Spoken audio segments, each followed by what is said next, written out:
2026 সালের সবচেয়ে বড় অষ্টম আশ্চর্যের ব্যাপার কি জানেন? গেস হোয়াট, আমি কন্টেন্ট ক্রিয়েশন স্টার্ট করতেছি। সালটা তখন 2025।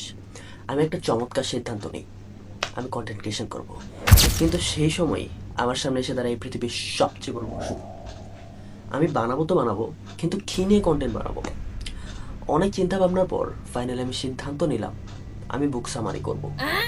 কিন্তু একটা দুইটা ভিডিও বানানোর পর এটা তো কনফার্ম ছিল সেই জিনিসটা আমার জন্য পারফেক্ট। তারপর আবারও ভাবতে থাকলাম তাহলে আসলে কী নিয়ে ভিডিও বানানো যায়, এবং অনেক চিন্তা ভাবনার পর আমি ডিসিশন নিলাম আমি ডকুমেন্টারি বানাবো।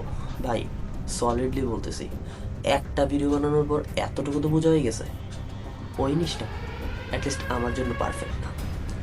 তারপর আবারও চিন্তা ভাবনা করতে থাকি যে কী করা যায়, এবং ফাইনালি আমি সিদ্ধান্ত নিই আমি আর্টিফিশিয়াল ইন্টেলিজেন্স এবং পার্সোনাল গ্রোথের উপরে ভিডিও বানাবো।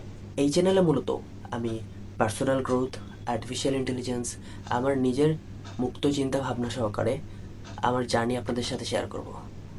বয়স আমার 20। এই 20 বছরে এসে জীবনের প্রথম আর্নিংটা তো করে ফেলছি, কিন্তু এখনও জীবনে অনেক কিছু করা বাকি।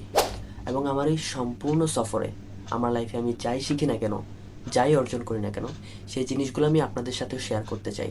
আর হ্যাঁ, আপনাদের যদি আমাকে যে কোনো ধরনের পরামর্শ, আলোচনা, সমালোচনা যাই হয় না কেন, যাই বলতে মন চায় সেটা অবশ্যই কমেন্ট বক্সে জানাবে, এতে করে আমার সামনের কন্টেন্টগুলো আমি আপনাদের জন্য আরও অ্যাকসেপ্টেবল করে নিয়ে আসতে পারবো। তো দেখা হচ্ছে পরের ভিডিওতে, ততক্ষণ পর্যন্ত সুস্থ থাকবেন, ভালো থাকবেন।